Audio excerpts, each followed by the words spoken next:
Good afternoon, John Jones. Andy, how are you?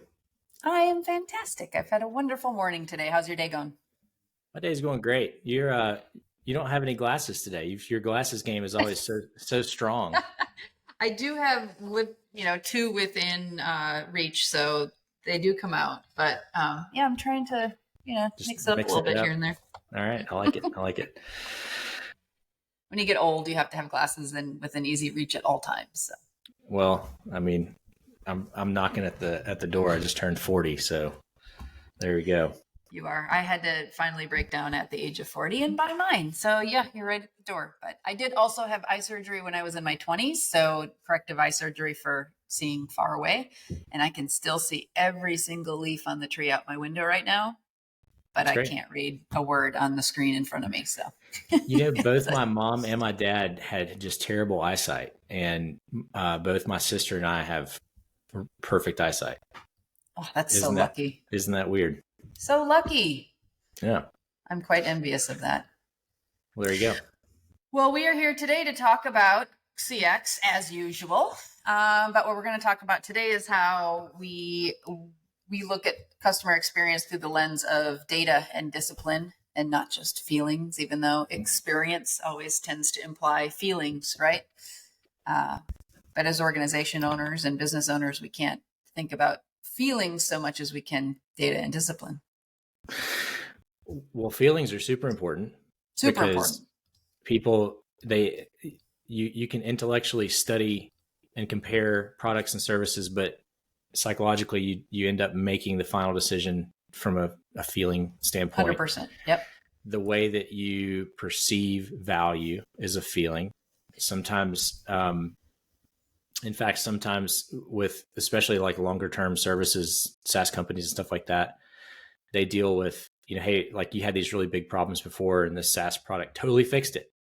Year in, you might forget how bad it was before the SaaS product came along, and now you're sort of open to shop, Yep. And so there's keeping a tab on those things and knowing how your customers feel and not guessing is the part where data comes in.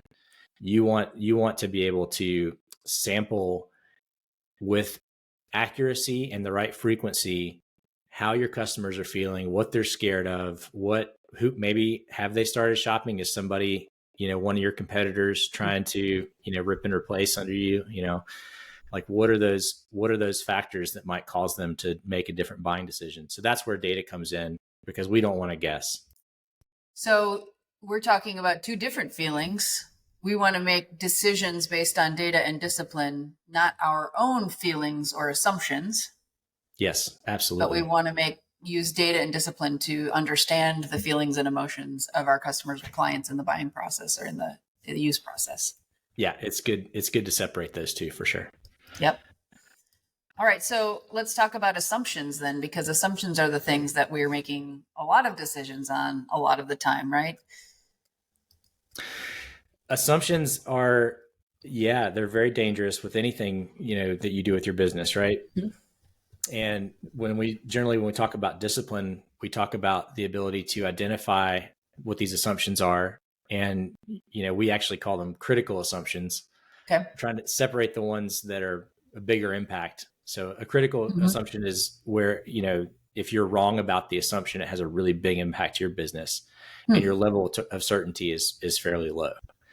And when you identify those things, then you can actually build a little experiment around those and go out and ask questions and find out whether you're right or wrong and be willing to be wrong. I mean, it's sort of applying the scientific method in a little bit less scientific way to, these products and services where you have to be willing to kind of kill your darlings and accept the data that comes back. Are people willing to do that? It's funny. A lot of teams, when we do research projects for other companies, because we do a lot of research and design, at the end of the day, we build, software that helps people work better, but it always starts from a research and design standpoint. And even backing into the sales process, it's pretty easy to tell the executive teams that really care about figuring out what's stuck in their organization and fixing it. And some of them don't. They want you to do what they say. They want you to just, hey, fix the problem. We already know how to fix it. This is what you do. Just build this software. Those are not generally great clients for us because we want to go and figure out whether they're right or wrong. So it really depends on the team. And I think that's a cultural part of how research and discipline is used at that level. And yeah, I think in some cases, unfortunately, companies are kind of happy to keep the blinders on a little bit. It's true. So let me ask about assumptions. And I like the label of critical assumptions. I'm curious how you unearth those. Are you making just a list of, when clients come to you, are they just saying, here's all the things I think are happening, and then you help them whittle that list down into what's actually critical? Or how does that look? Yeah, I think oftentimes when we're able to dive in deep with something like this, it's because the company has an active problem. They know that they have a problem. They know what it's costing them in most cases. It's a big enough pain point that they need to fix it, but they don't know how to fix it. And sometimes they can't even articulate exactly what the problem is. So there's just a lot of asking, well, how do you know that? Are you sure? Like what else could be going on? And, having some research skill to just know how to ask those questions and dive deeper. And oftentimes too, it's not, especially when you're talking about understanding your customers and applying, that level of rigor to your customer experience, we kind of get a feeling or, something smells wrong, but you can't exactly explain what the smell is. It's like my kitchen today. It's immediately what I thought when I walked in. Yeah. It's like, where does that come from? But you like that kind of issue has a smell to it, and you can smell it in your company too. You don't have to go like full on, peer reviewed scientific paper, research study, triple blind, whatever. You want to stay on kind of the steep part of that, that curve where you're getting a lot of benefit and a lot of performance out of, pretty simple studies. You will uncover so much about your customers, how they feel, what's scaring them maybe in like the macroeconomic factors just by talking to them. It doesn't have to be a huge deal, but you'll actually uncover, like, it's kind of an iterative thing, right? You start with your guess. Like, well, I think this is what we need to learn about. And you go in and you start wide and narrow in, right? And so you ask broad questions, and every question that you're able to hone in a little bit deeper on, you're getting closer and closer to the real issues that they might have right then. So like, I think that, if you're talking about a scale from 0 to 100, and 100 is like that double blind, rigor of, peer reviewed scientific, study, and 0 is you're just making a total, wild ass guess. Yes. Staying in that like 50, 60, 70% really gives you a sweet spot for most, most cases where you're able to make strategic decisions that are well informed, where you have data to back up. Like, you go to your executive team and you tell a story, and they're like, well, how do you know? And you have enough data to explain why you're, recommending what you're recommending. But it's not, you haven't gone, into an overshot situation where you've wasted time and resources to go a little too far. There's a good enough in there when it comes to understanding that kind of data. So you talked about talking to customers and asking them questions. Are you doing this like on the phone? Is this a survey? How are you talking to customers? And how do you get them to be engaged enough to give you answers or to participate? That's easier than people think it is. There's a bunch of ways to incentivize people. Yep. A lot of times they're engaged enough that they want to talk to you anyway. Think about, customer experience. When you're when you've got a long-term relationship with a customer, which is really what you want, in terms of revenue quality, revenue predictability is a huge piece of that. So you want a long-term relationship with a customer.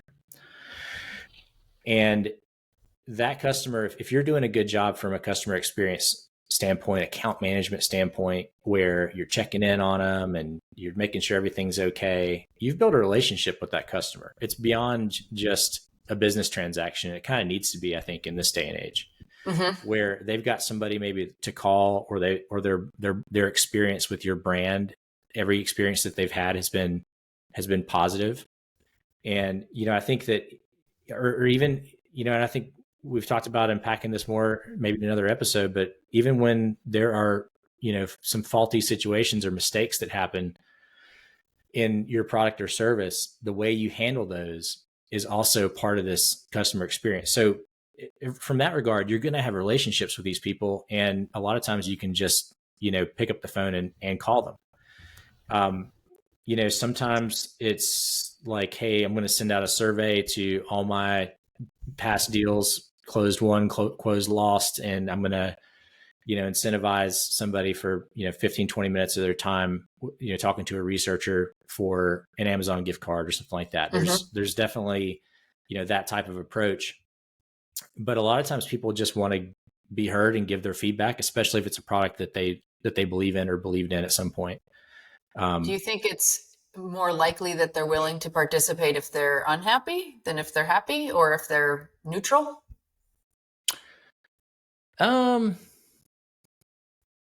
If I answer that question, I think it would be an assumption of my own. I haven't seen a clear pattern for that one way or the other. But I do think that a lot of times with those research projects, you have to be kind of open. There are times where you're honing in, and really converging on what those answers are. And there's times where you just have to be really open-minded. And I think understanding your learning objectives, like, what am I trying to get out of this study? Sometimes the first few people you talk to, I might say, hey, Andy, like, we're doing this research product or project in your industry. We're trying to figure out what executives in your industry like care about knowing about the state of the industry. Is this, what do you, if you could learn anything about what your competitors are dealing with or what your market forces are like, what would those things be? So you're doing research to figure out what your learning objectives should be for the research study that you're going to do. Okay. Yeah. And so you're able to sort of like, kind of converge and diverge at different times. And a lot of times you'll run, 15 or 20 one-on-one in-person interviews and realize that maybe you need to adjust your learning objectives, or like, hey, we've got a good sense of what this smell is. Now let's design a survey that we can send out to 1,000 people and get results back that in a more quantitative way might support that thesis. So, it's kind of a give and take a little bit in terms of methodology to get, results that you can stand behind and make strategic decisions from, I would say. Do you ever find there's conflict between data you get qualitatively through asking, right, through surveys or asking people, and then their actual behaviors, which you can track through metrics and analytics? Sometimes there's a question behind the question. And we have to take into account, as like, whatever your product or service is. Let's think of an example. So for product design, if you're a wonderful product designer, then your job is not to hear what somebody has to say and then do exactly what they say in the product. Because the person that's telling you that information is not a fantastic product designer. So there's a lot of interpretation where when you have the the most interesting part of these studies are when you have some of those differences in like how people are responding. Then you have to really put your detective hat on, and you might need to dig a little deeper. But those are the times where it's like the person is trying to explain something, but they don't quite have the words. Yep. And that's where I think some of the nuance of interpreting this stuff, comes into play. Did that answer your question? A little bit, yeah. It just reminds me of the, there's the meme of there's a park, and the park architects have built these beautiful sort of aluminum or metal slides that go down the slope in a park, and it's the truth of the product designer actually designing the product, thinking this is how people are going to use this, and then all the kids are actually like sliding down the hill between the two slides, because the hill, they've put this like rubber playground mat on it that made it very slippery and soft, and so it was a lot more fun to sort of play down. And so that's where I wonder, is that the kids are going to tell you they want to slide and that they want to go down the hill, but the product designer is going to assume that means we're going to build actual slides, but then no, this is actually how we're using the product or whatever that is. So it's such a great example. Have we ever talked about the 4 yeses? No. What's the 4 yeses? Well, the 4 yeses are really important to understand when you're trying to validate something. Okay. There's the counterfeit yes, which is just hey, it's easier for me to tell you yes because you'll go away faster. Mm-hmm. It's a false yes. And there's zero validation. When I give my teenager all the time. Could be. Yeah. Yes, that's fine. Yes. Sure, go away. Yeah. There's the confirming yes. Sorry, there's only 3 yeses. There's 4 of something else. I have all these analogies rattling around in my head. There's only 3 yeses. There's the confirming yes, which is like when your doctor tells you need to eat more vegetables, and you're like, yeah, I know, yeah, you're right. Okay. Yeah. But you don't actually change your behavior, or maybe you do, maybe you don't, but you know that it's right, but it's not enough for you to mm-hmm. like really get on board. And then there's the committed yes. So in a lot of customer research, what you're looking for is a committed yes. You have to be able to determine the difference between committed, confirming, and counterfeit. Got it. That makes sense. If you go ask a bunch of people when you're designing a park, hey, what do you think of these slides? And you show them the slides. They're like, that's great. These are great. Would you slide on these slides? Well, I think my kids would. Would you take your kids to this park? Yeah. There's a lot of ways to get around validating your idea that don't even ask the question about the holistic picture. So giving people space to answer in other ways is important. But also having some kind of rubber hits the road moment where there's a transaction, right? There's either a transaction of money, time, reputation, space on your phone. There's little transactions that you can ask for, and you try to get to the point where you're asking for a transaction right then. Hey, thank you for participating in this study, Andy. Is it okay if we use like your quote about this was awesome? Is it okay if we use it with your name and reference in the report when we're done? Yeah, that would be great. Well, now that was a transaction of your reputation. Yep. Hey, we're doing this every quarter. If this is valuable to you, would you be willing to do this again next quarter? We know that customers change all the time, and we would really like to have a pulse on this. And you're getting this exclusive report on this data that very few people will have. We're only giving it to people that participate. Would you be willing to give us another 30 minutes of your time in 3 months? Yes, absolutely. I would do that. So you're asking for those transactions of people's time, reputation. Sometimes, like on a product sense, maybe it's money, but for stuff like this, you're asking for buy-in, and those little mini transactions give a lot more weight to the validity of what that person is saying because they're giving you commitment. Does that make sense? Yeah, a lot. Yep. So people are, because they are now sort of associating their reputation or their time or they're buying into this thing, they want to make sure that they're giving you the most accurate data to make the project successful, because they realize that you're associating, even you or other people are associating the success of the project on their participation. Sure. Oh, And that's if it's interesting. existing clients, you're talking to them about like, hey, we value you so much, and we want to ask about these things. Are you happy with how things are going? What could we be doing better?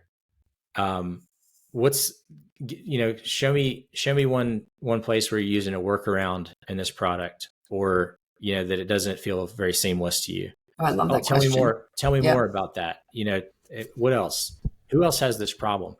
You can start drilling down with these questions, and the reason that you're asking is to make the product better and to make their experience better. They're happy to tell you. When they've left already, that's a really great time to talk to them. Sometimes it's a little harder. Maybe the bridge has already been burned.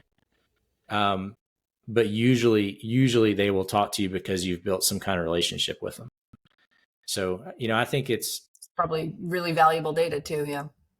it's the best data, right? Like the reasons why people leave, it's hard to face difficult facts, but that's how you get better, And I think if companies are focused on just getting a little bit better with every customer, then we'd have a lot more great products. So back in the beginnings of Big C, one of the first things that we built, and the reason I actually launched the business, was we built a huge learning management system for a woman who was teaching online courses. She had been doing them all in person, decided she wanted to make her course online. And this was before any other products existed. You couldn't buy this stuff off the shelf. And so she had a really good idea of how to build the system and how to incorporate all the tests that she had to do and case studies and all these different things that the students had to do to graduate from her program. Huge, very complex product. In the years after we launched this product for her, which was extremely successful, she would email us for many years every time a client would complain about even the smallest things. The text is too small on this page. I couldn't click this button properly, right? And we'd go in and we'd test it. And often if we could recreate the issue, we would fix it. But if there are 1,000 scenarios where we couldn't recreate the issue, or it hadn't been a problem for the 99% of the rest of her, 2,000 to 4,000 users that are there on a monthly basis. So how, with a sample size, when you're doing surveys and phone calls and things like that, what is a sample size that makes the opinions relevant, actionable, that makes it data and not just opinion? That's a great example and a great question. With what I believe is surveys only go so far. They're an amazing tool. I think kind of back to what we were talking about before, it makes a lot of sense when you're already kind of sure, or you've got some data around or evidence that smell is what you think it is. You've done some one-on-one interviews, right? Surveys are a great validation of those at a larger scale. Okay. You can go send out, 5,000 surveys and get 1,000 back or 800 back, and it makes you feel much better if those things line up to what you were learning from talking to the individuals. What you will not get from surveys is the reasons why people answered the way they answered. It's very rare that somebody's going to take the time to fill out that, well, why did you answer this way? Free form text field, and give you a detailed enough answer that you could use it for anything. So where you get depth is talking to somebody one-on-one. And if you talk to 20 people for an hour, you will get far more credible information about what's working and not working with your product or service than if you survey 1,000. Okay. And so the real answer is it depends on the learning objective, but there's a trap with, hey, these surveys said, that this amount of people thought this. You don't know why they thought that. So you have to go talk to them in most cases to find out why they thought that way and dig deeper in order to have enough information to make a realistic strategy around your product. You can't fix everything. You can't change everything. There are some high value parts of that will absolutely delight your customers. Those are the things you need to get right. A lot of times we think about prioritization as reach, impact, confidence, and effort. It's a framework called RICE. It's not something that we designed. We, stole from greater minds and adapted it to our needs. But RICE prioritization is really interesting when it comes to, products and services, because if you get those one or two people that are having an issue and it's some fringe case that nobody cares about, that the rest of people don't care about, right? It only happens once a year to 5 people out of 1,000. It's really painful. Maybe they leave when it happens. I mean, I don't know. Like there's some, like you can draw different scenarios there, but the rest of the 1,000 people have another issue that's smaller. It's less frustrating. It's less damaging, but it happens 5 times a day when they use, whatever service. With RICE, it would very clearly help you prioritize the features that matter most to the bigger body of users and customers. So do you remember what RICE stands for? Reach, impact, confidence, and effort. Okay. Yeah. I said that I didn't equate it directly to the acronym. I think I skipped ahead there. Reach, impact, confidence, and effort. All right. RICE. Yeah. RICE. Like that. Easy to Google. So I have one last question for you as we talk about data. There's a lot of freedom when you are building a startup product in not having data, because you are making a lot of assumptions and you actually have a little bit of space for creativity and sort of fun and delight. And I wonder if there's some space in which an onslaught of data ruins that integration of creativity and delight and just joy that you sometimes see built into products. I just want to interstitch this with the fact that Asana just released all kinds of new little animal mascots that jump across your screen when you finish tasks. And it's the most delightful and yet absolutely valueless thing in that entire app. But my team talked about it for an entire day. And it's those sorts of things that if we're just focused on, can people click off the task and know that they've completed it properly, you might not get to otherwise. I don't know. You'll never get me to say that you should make product decisions without data. So my take on this is slightly different. I think there are products, there are features in products. We'll talk about digital products because that's the world I know the best, that get built, and most of them just need to be good enough. And good enough is a really high bar. So before anybody burns me for saying that, like that means bug free and it works in the way that's expected and it helps you do your work better and all that kind of stuff. It's a really high bar to hit good enough. Very few features need to be delightful. And when you use the word delight to describe something silly like that could be a very sticky feature that hooks somebody in. I mean, if you wanted very good professional channel-based asynchronous work chat, I would recommend Slack. It's great.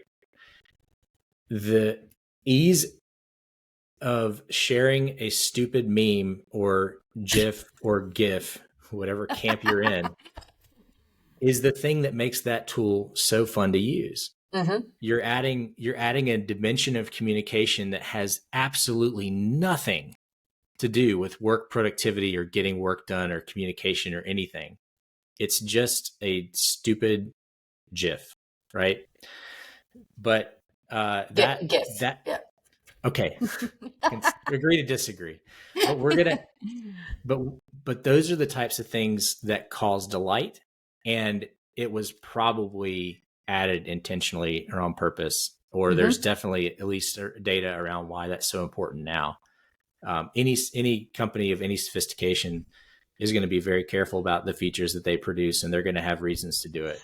Have a reason for doing everything, right? Every strategy with your customer, every change you make, have some evidence supporting those decisions. I like that intention.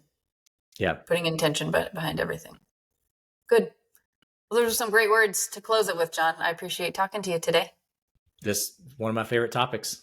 Thank you. Yeah, it's good stuff. All right. I'll see you next week. Sounds good.